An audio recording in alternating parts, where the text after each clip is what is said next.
आइए सुनते हैं मुंशी प्रेमचंद जी की कहानी ईदगाह।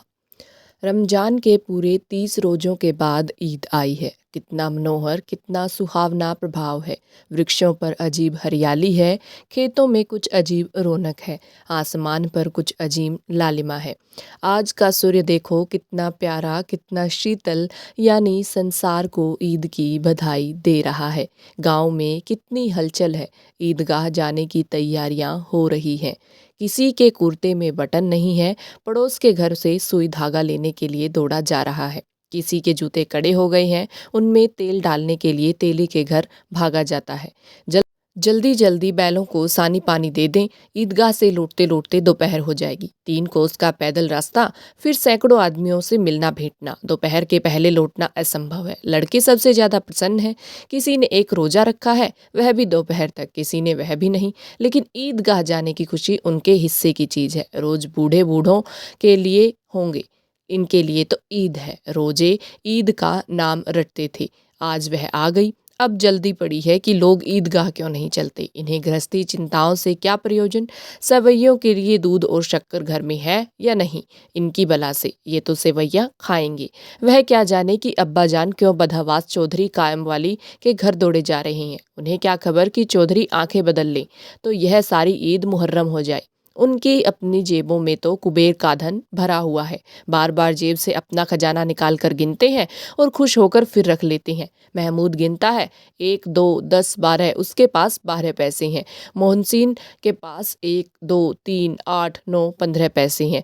इन्हीं अनगिनती पैसों ने अनगिनती चीजें लाएंगे, खिलौने, मिठाइयाँ, बिगुल, गेंद और जाने क्या क्या। और सबसे ज्यादा प्रसन्न है हामिद। वह 4-5 साल का गरीब सूरत दुबला पतला लड़का, जिसका बाप गत वर्ष हैजे की भेंट हो गया और माँ न जाने क्यों पीली होती होती एक दिन में मर गई। किसी को पता क्या बीमारी है, कहती तो कौन सुनने वाला था। दिल पर जो कुछ बीतती थी वह दिल में ही सहती थी, और जब न सहा गया तो संसार से विदा हो गई। अब हामिद अपनी बूढ़ी दादी अमीना की गोद में सोता है और उतना ही प्रसन्न है। उसके अब्बा जान रुपए कमाने गए हैं, बहुत सी थैलियाँ लेकर आएंगे। अम्मी जान अल्लाह मियाँ के घर से उसके लिए बड़ी बड़ी अच्छी अच्छी चीज़ें लाने गई हैं, इसलिए हामिद प्रसन्न है। आशा तो बड़ी चीज़ है, और फिर बच्चे की आशा, उनकी कल्पना तो राई का पर्वत बना लेती है। हामिद के पाँव में जूते नहीं हैं, सिर पर एक पुरानी धुरानी टोपी है जिसका गोटा काला पड़ गया है, फिर भी वह प्रसन्न है। जब उसके अब्बा जान थैलियाँ और अम्मी जान नेमतें लेकर आएंगी तो वह दिल से अरमान निकाल लेगा। तब देखेगा मोहसिन, नूरे और सम्मी कहाँ से उतने पैसे निकालेंगे। अभागिन अमीना अपनी कोठरी में बैठी रो रही है। आज ईद का दिन, उसके घर में दाना नहीं। आज आबिद होता तो क्या इसी तरह ईद आती और चली जाती। इस अंधकार और निराशा में वह डूबी जा रही है। किसने बुलाया था इस निगोड़ी ईद को। इस घर में उसका काम नहीं, लेकिन हामिद, उसे किसी के मरने जीने के क्या मतलब। उसके अंदर प्रकाश है, बाहर आशा। विपत्ति अपना सारा दलबल लेकर आए, हामिद की आनंद भरी चितवन उसका विध्वंस कर देगी। हामिद भीतर जाकर दादी से कहता है, तुम डरना नहीं अम्मा, मैं सबसे पहले आऊँगा, बिल्कुल न डरना। अमीना का दिल कचोट रहा है। गांव के बच्चे अपने अपने बाप के साथ जा रहे हैं। हामिद का बाप अमीना के सिवा और कौन है। उसे कैसे अकेले मेले जाने दे। उस भीड़ भाड़ में बच्चा कहीं खो जाए तो क्या हो। नहीं, अमीना उसे यूं न जाने देगी। नन्ही सी जान 3 कोस चलेगा कैसे, पैर में छाले पड़ जाएंगे, जूते भी तो नहीं है। वह थोड़ी थोड़ी दूर पर उसे गोद में ले लेती, लेकिन यहाँ सेवैयाँ कौन पकाएगा।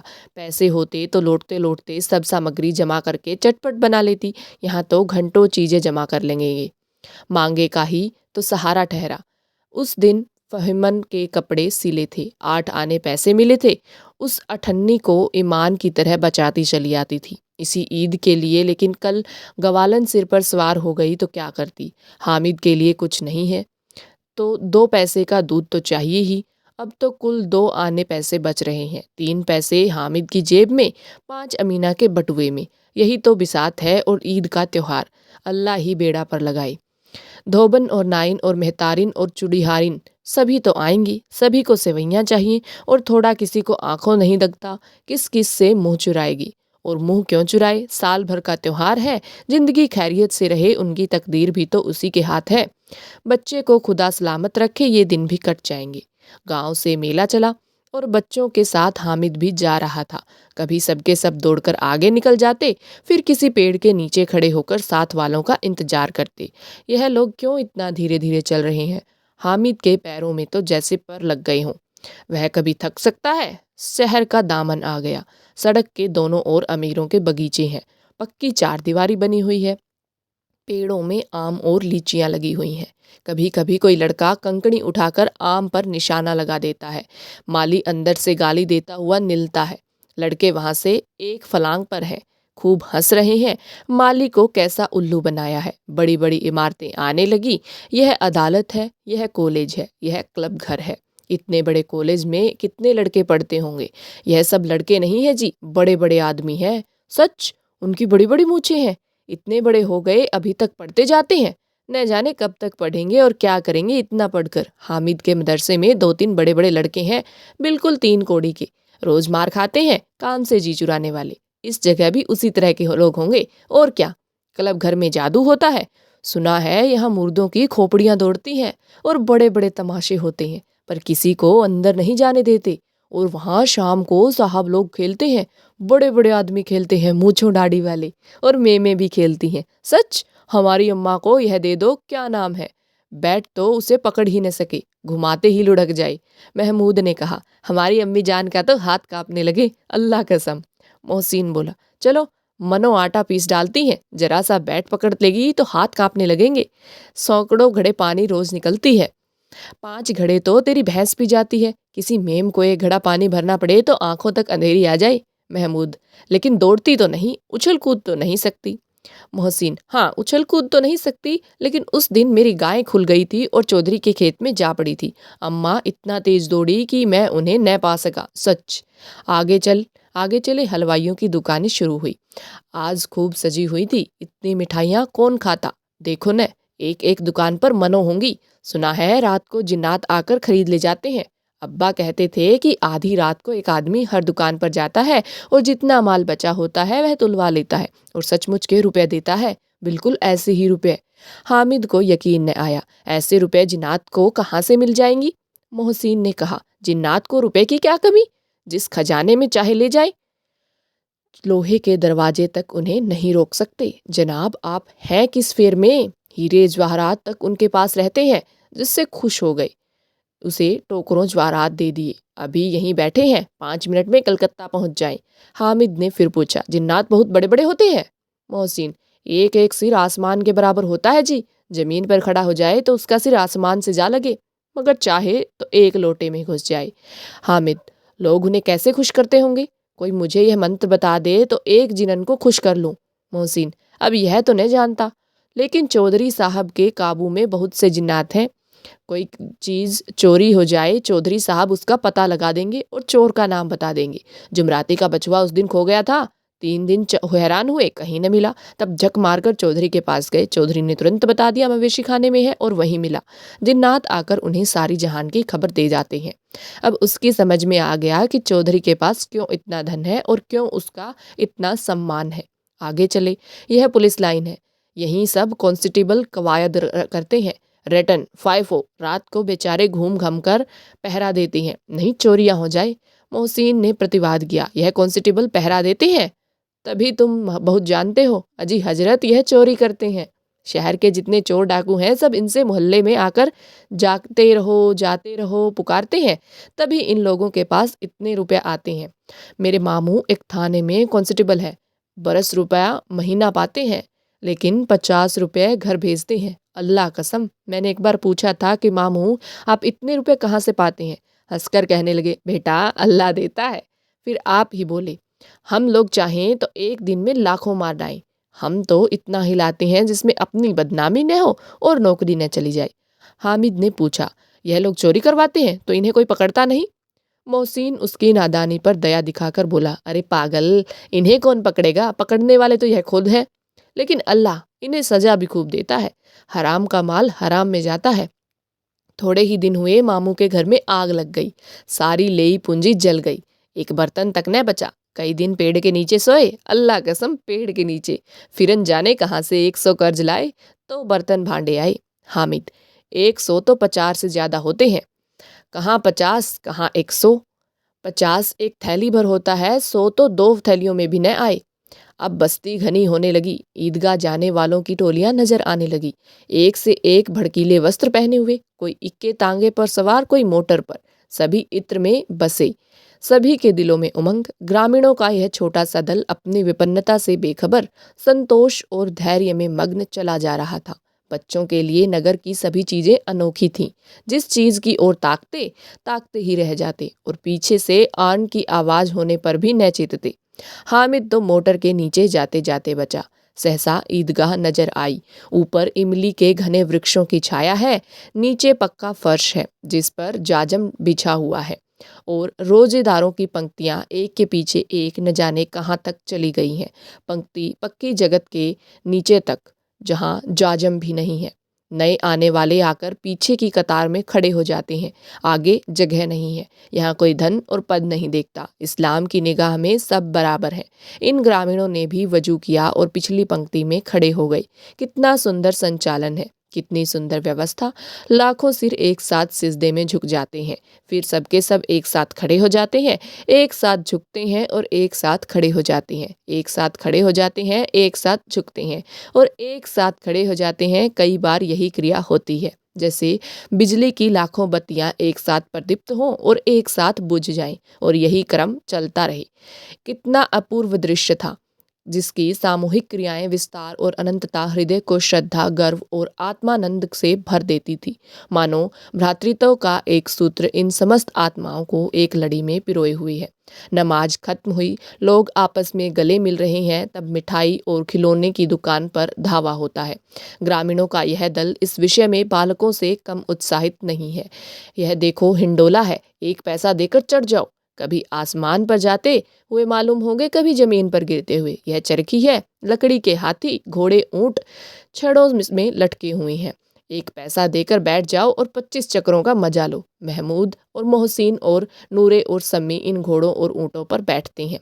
हामिद दूर खड़ा है, 3 ही पैसे तो उसके पास हैं। अपने कोष का 1/3 जरा सा चक्कर लगा खाने के लिए नहीं दे सकता। सब चरखियों से उतरते हैं, अब खिलौने लेंगे। उधर दुकानों की कतार लगी हुई है, तरह तरह के खिलौने हैं। सिपाही और गुजरियाँ, राज और वकी, भिश्ती और धोबिन और साधु, वह कुत्ते सुंदर खिलौने हैं। अब बोला ही जाते चाहते हैं। महमूद सिपाही लेता है, खाकी वर्दी और लाल पगड़ी वाला, कंधे पर बंदूक रखे हुए, मालूम होता है अभी कवायद किए चला आ रहा है। मोहसिन को भिश्ती पसंद आया, कमर झुकी हुई है, ऊपर मशक रखे हुए हैं, मशक का मुंह एक हाथ में से पकड़े हुए है। कितना प्रसन्न है, शायद कोई गीत गा रहा है, बस मशक से पानी अड़ेला ही चाहता है। नूरे को वकील से प्रेम है, कैसे विद्वता है उसके मुख पर। काला चोगा, नीचे सफ़ेद अचकन, अचकन के सामने की जेब में घड़ी, सुनहरी जंजीर, एक हाथ में कानून का पोथा लिए हुए। मालूम होता है अभी किसी अदालत से जिरह या बहस किए चले आ रहे हैं। यह सब 2-2 पैसे के खिलौने हैं। हामिद के पास कुल 3 पैसे हैं। इतने महंगे खिलौने वह कैसे ले? खिलौना कहीं हाथ से छूट पड़े तो चूर चूर हो जाए, जरा पानी पड़े तो सारा रंग घुल जाए। ऐसे खिलौने लेकर वह क्या करेगा, किस काम के? मोहसिन कहता है, मेरा भिश्ती रोज पानी दे जाएगा सांझ सवेरे। महमूद, और मेरा सिपाही घर का पहरा देगा, कोई चोर आएगा तो फौरन बंदूक से फैर कर देगा। नूरे, और मेरा वकील खूब मुकदमा लड़ेगा। सम्मी, और मेरा धोबिन रोज कपड़े धोएगी। हामिद खिलौनों की निंदा करता है, मिट्टी ही के तो हैं, गिरे तो चकनाचूर हो जाए, लेकिन ललचाई हुई आंखों से खिलौनों को देख रहा है और चाहता है कि जरा देर के लिए उन्हें हाथ में ले सकता। उसके हाथ अनायास ही लपकते हैं, लेकिन लड़के इतने त्यागी नहीं होते हैं, विशेषकर जब अभी नया शौक है। हामिद ललचाता रह जाता है। खिलौने के बाद मिठाइयाँ आती हैं, किसी ने रेवड़ियाँ ली हैं, किसी ने गुलाब जामुन, किसी ने सोहन हलवा। मज़े से खा रहे हैं। हामिद बिरादरी से पृथक है। अब भागे के पास 3 पैसे हैं, क्यों नहीं कुछ लेकर खाता? ललचाई आंखों से सबक और देखता है। मोहसिन कहता है, हामिद रेवड़ी ले जा, कितनी खुशबूदार है। हामिद को संदेह हुआ, ये केवल क्रूर विनोद है, मोहसिन इतना उदार नहीं है। लेकिन यह जानकर भी वह उसके पास जाता है। मोहसिन दोनों से एक रेवड़ी निकालकर हामिद की ओर बढ़ाता है।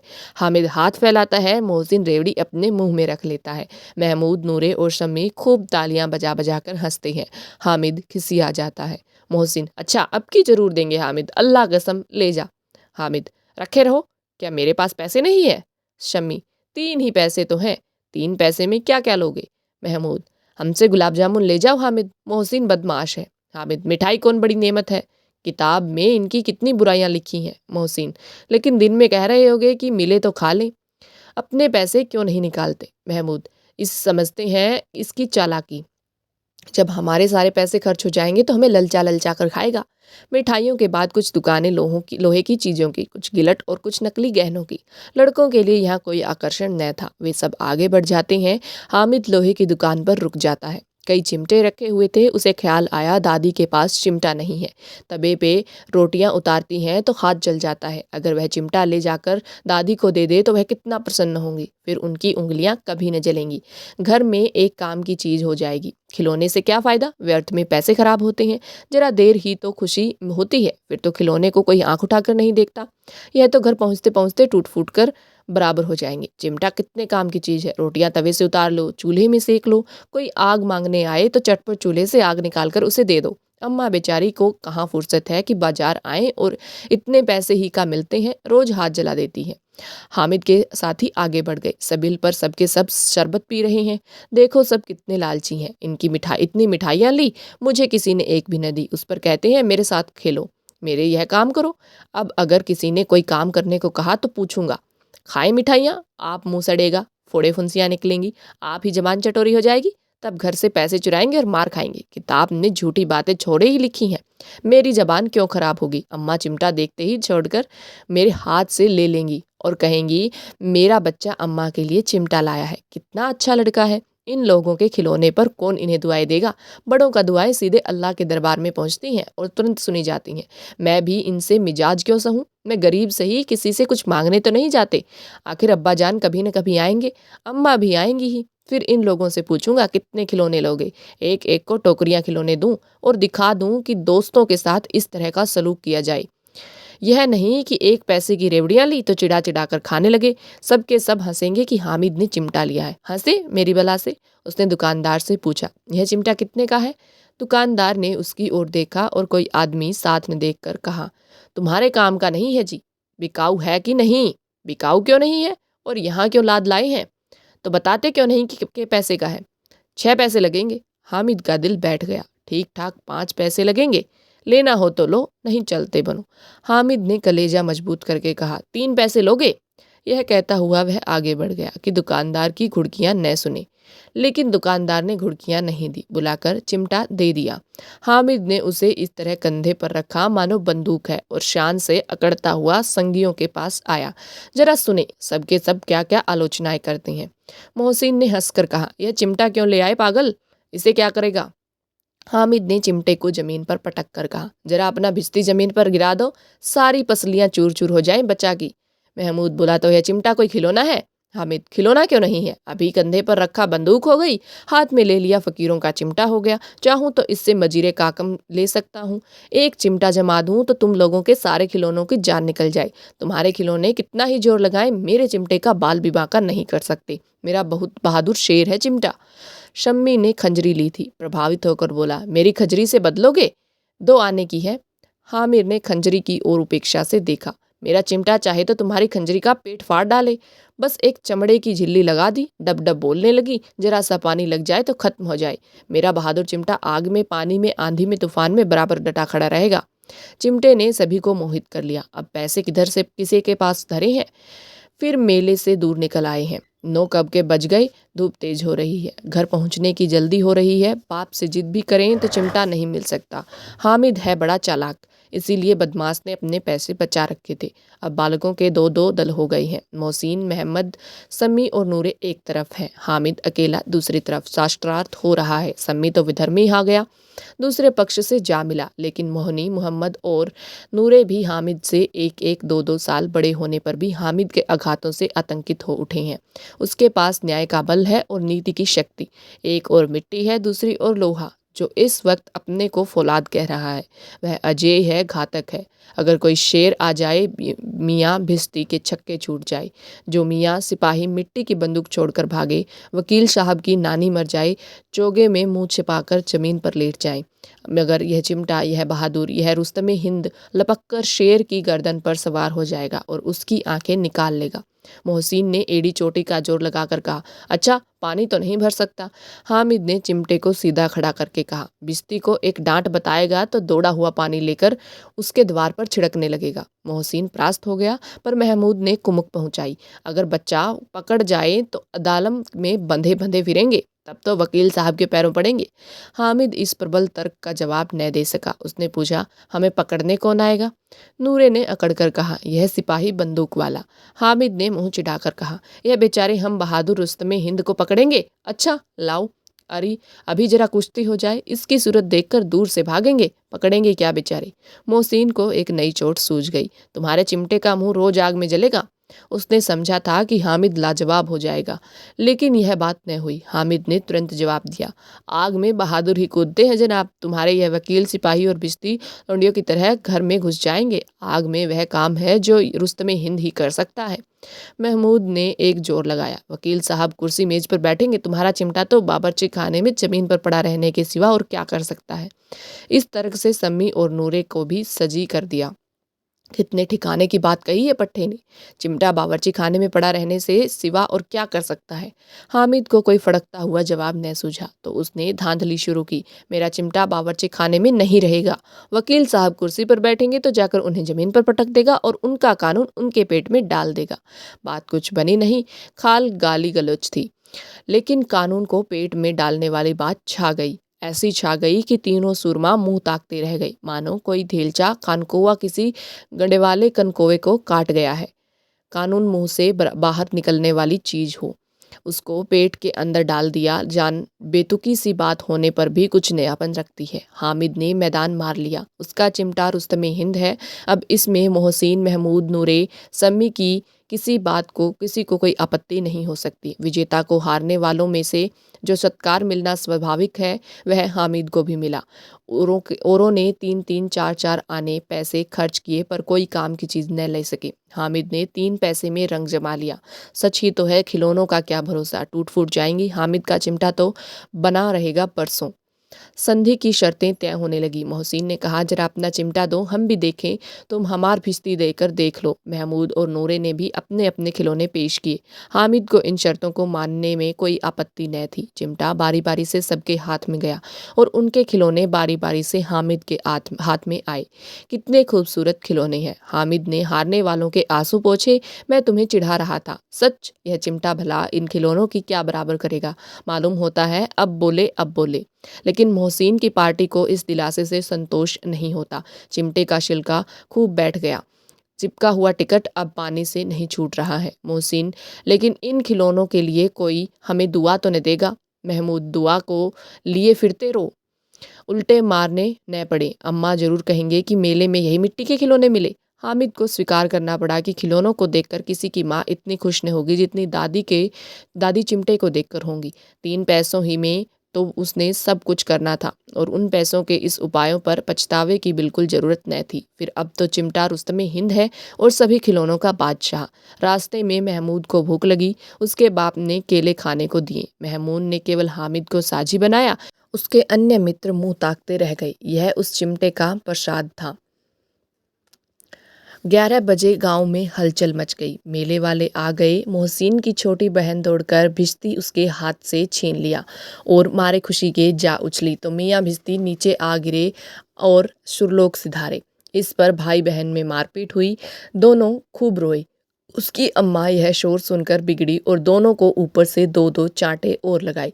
मियाँ नूरे के वकील का अंत उनके प्रतिष्ठानुकूल इससे ज़्यादा गौरवमय हुआ। वकील जमीन पर या ताक पर हो नहीं बैठ सकता, उसकी मर्यादा का विचार तो करना ही होगा। दीवार में खूंटियाँ गाड़ी गई, उन पर लकड़ी का एक पटरा रखा गया। पटरे पर कागज का कालीन बिछाया गया। वकील साहब राजा भोज की भांति सिंहासन पर विचारे। नूरे ने उन्हें पंखा झलना शुरू किया। अदालतों में खर की टट्टियों और बिजली के पंखे रहते हैं। क्या यहाँ मामूली पंखा भी न हो? कानून की गर्मी दिमाग पर चढ़ जाएगी कि नहीं? बांस का पंखा आया और नूरे हवा करने लगे मालूम नहीं। पंखे की हवा से या पंखे की चोट से वकील साहब स्वर्गलोक से मृत्युलोक में आ रहे और उनका माटी का चोला माटी में मिल गया। फिर बड़े जोर शोर से मातम हुआ और वकील साहब की अस्थि घूरे पर डाल दी गई। अब रहा महमूद का सिपाही। उसे चटपट गांव का पहरा देने का चार्ज मिल गया, लेकिन पुलिस का सिपाही कोई साधारण व्यक्ति तो नहीं जो अपने पैरों चले वह पालकी पर चलेगा। एक टोकरी आई, उसमें कुछ लाल रंग के फटे पुराने चीथड़े बिछाए गए, जिसमें सिपाही साहब आराम से लेटे। नूरे ने यह टोकरी उठाई और अपने द्वार का चक्कर लगाने लगे। उनके दोनों छोटे भाई सिपाही की तरह छोने वाले जागते रहो पुकारते चले हैं, मगर रात तो अंधेरी होनी चाहिए। नूरे को ठोकर लग जाती है, टोकरी उसके हाथ से छूटकर गिर पड़ती है और मियाँ साहब अपनी बंदूक लिए जमीन पर आ जाते हैं और उनकी एक टांग में विकार आ जाता है। महमूद को आज ज्ञात हुआ कि वह अच्छा डॉक्टर है। उसको ऐसा मरहम मिल गया जिससे वह टूटी टांग को आनन फानन जोड़ सकता था। केवल गूलर का दूध चाहिए। गूलर का दूध आता है, टांग जवाब दे जाती है। शल्यक्रिया असफल हुई, तब उसकी दूसरी टांग भी तोड़ दी जाती है। अब कम से कम एक जगह आराम से बैठ तो सकता है। एक टांग से तो न चल सकता था न बैठ सकता था। अब वह सिपाही सन्यासी हो गया है, अपनी जगह पर बैठा बैठा पहरा देता है, कभी कभी देवता भी बन जाता है। उसके सिर का झालरदार साफा खुरच दिया गया है।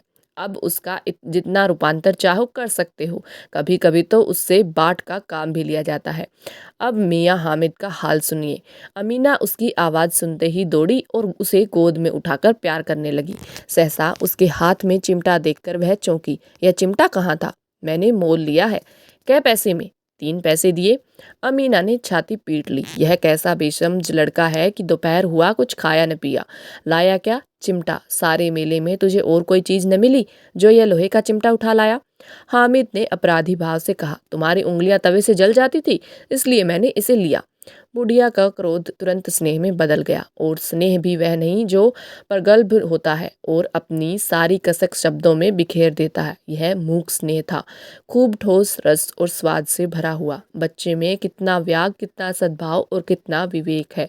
दूसरों को खिलौने लेते और मिठाई खाते देखकर इसका मन कितना ललचाया होगा। इतना जब इसे हुआ कैसे? वहाँ भी इसे अपनी बुढ़िया दादी की याद बनी रही। अमीना का मन गदगद हो गया। और अब एक बड़ी विचित्र बात हुई। हामिद के इस चिमटे से भी विचित्र। बच्चे हामिद ने बुढ़िया हामिद का पार्ट खेला था। बुढ़िया अमीना बालिका अमीना बन गई। वह रोने लगी, दामन फैलाकर हामिद को दुआएं देती जाती थी और आंसू की बड़ी बड़ी बूंदें गिराती जाती थी। हामिद इसका रहस्य क्या समझता?